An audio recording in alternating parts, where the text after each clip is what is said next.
Ashley Street Ghost. His real-life ghost story concerns a man named Frederick Jordan, who held one of the most lonely and desolate jobs in existence. Jordan was the lighthouse keeper for Penfield Reef Lighthouse off the coast of Fairfield, Connecticut. Built in 1874, the lighthouse was primarily a way of warning ships of a treacherous, hidden reef responsible for more than its fair share of harbor accidents. In 1916, Frederick Jordan was the head lighthouse keeper.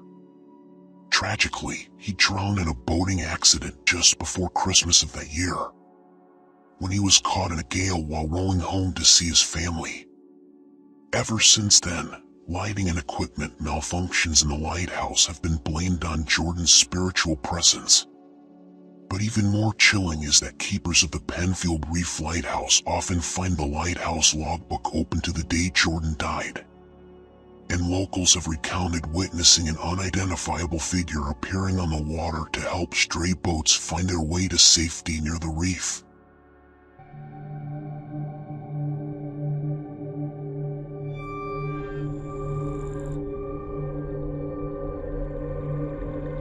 The boy with no eyes. It was not my mom. I found an eyeless boy. He had black, empty sockets, about my age, sitting at the foot of my bed. He extended his hand, and in it was a little box. I was startled but reached out. He pulled back. I reached again and said, "Give it." Then I blinked, and when I reopened my eyes, he was gone. But I could still see the imprint where he'd sat on my bed. Fast forward 5 years. My girlfriend came over to do homework. After she finished, she took a nap while she waited for her parents. When they arrived, I tried waking her up.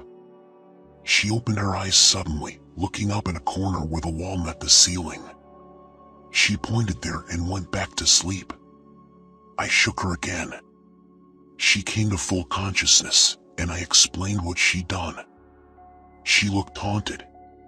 Up on the wall, I saw a little boy with no eyes. He was there, in a Spider-Man pose, staring at me. I freaked out and told her my story about the same kid. Fast forward another 5 years. I was with the same girlfriend, and we had a 2-year-old. We were living in my parents' house, in my old room. My daughter started waking up at the same time every night, and she'd talk. After a while, I noticed she had almost the same conversation every night. I playfully asked her once who she was talking to. She said, "It's a little boy. He's nice. He's lost and looking for his mommy." My daughter's nightly conversations continued until we got our own place later that year.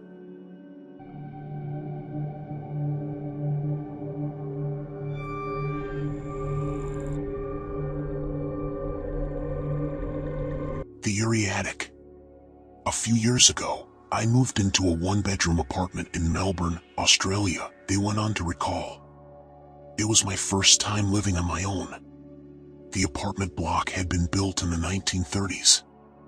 I'd been there for a few months when I came home from work one day and went into the bathroom. I saw something strange, a wooden board, which had covered a hole in the ceiling that led to a small attic space, lay fractured in 2 pieces on the ground. I examined the pieces. The board was an inch thick, and it would have taken Bruce Lee to break it. I thought the landlord had sent someone to work on the attic. I was frozen stiff with fear. Someone is up there for sure, I thought. I emailed pictures to the landlord, asking if anyone had been there, with an undertone of annoyance, since she hadn't warned me. Her reply read, "Please call me as soon as you are able to." I called, and she explained that her last 2 tenants had said the same thing happened. She promised to replace the board, and she did. A month later, I woke up one night around 4 a.m.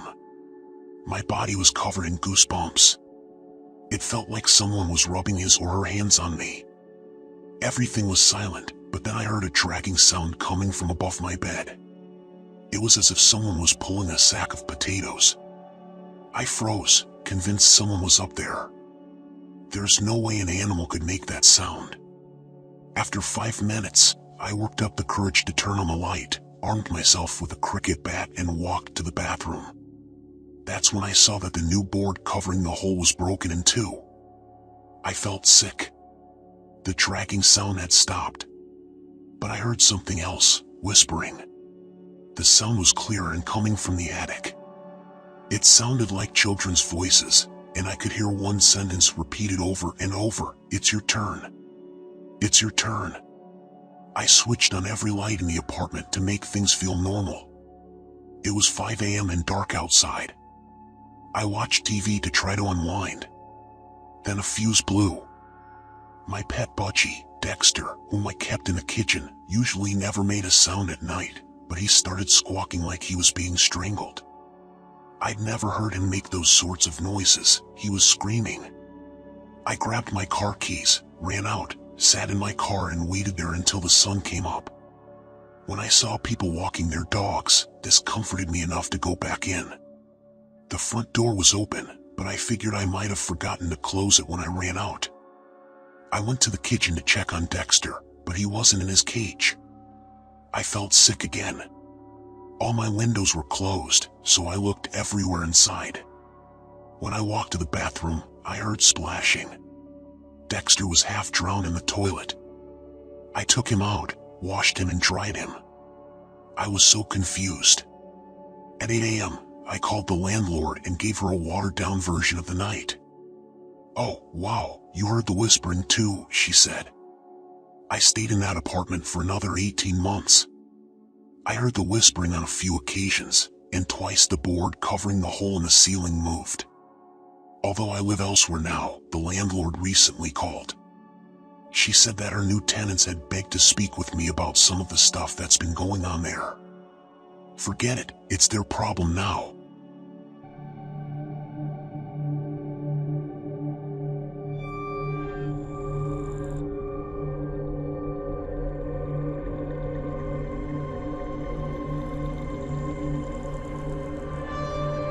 The imaginary friend is told on Monsters Among Us.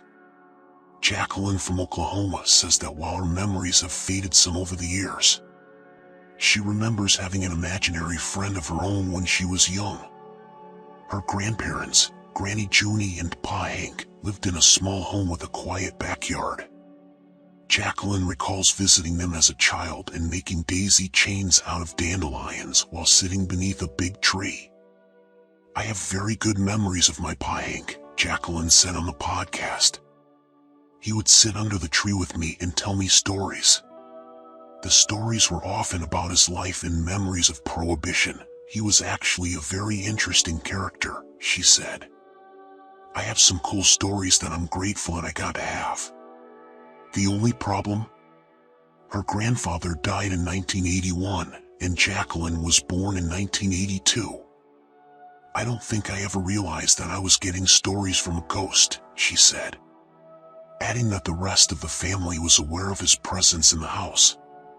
"My Granny Junie would never stay in the house on the anniversary of his death," she said. "He did die in the house." Jacqueline also recalls hearing Pa Hank get up in the middle of the night when she was staying at the house. "It never occurred to me that these were memories of an entity," she said.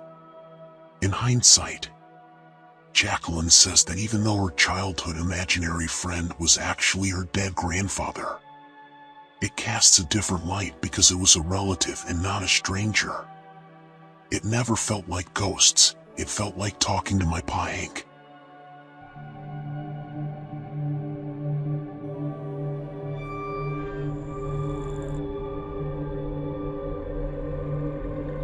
A Night Stroll with ChAch Aji.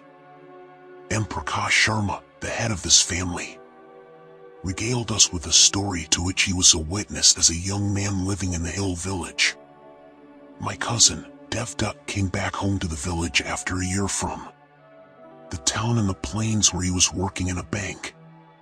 The bus reached quite late, and just as he got down at Sanglakoti bus stand, he met his old neighbor and they both began walking towards their village, talking of this and that. The neighbor, whom Devdutt knew as ChAch Aji, gave him the latest news about the village, and also thanked his stars that he had met him, as he hated to walk back home alone in the middle of the night. They took leave of each other once they reached the village. The elderly man went inside his house while Devdutt, whose house was further up in the village, reached home and was welcomed by his mother. It was a surprise visit, and the members of the family were overjoyed to see him after a gap of a year. As he was having his dinner, his mother asked him whether he came home alone from the bus stand or was there another villager on the bus. He replied that he had met Bish and ChAch Aji and they had walked home together. Hearing this, the mother dropped the roti she was making and sat down on the floor with a scream. "He died 2 months ago," she cried.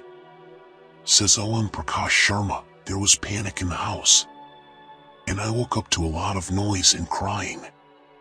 My aunt feared that Devdutt would be soon taken away by Bishan's spirit. She called the neighbors in, and everyone began trying their own remedies to rectify the damage. Ash from the temple Agarbatis was smeared on his forehead and several mantras chanted throughout the night. Till today, Devdutt has not forgotten the little stroll he enjoyed with Bish and ChAch Aji that night.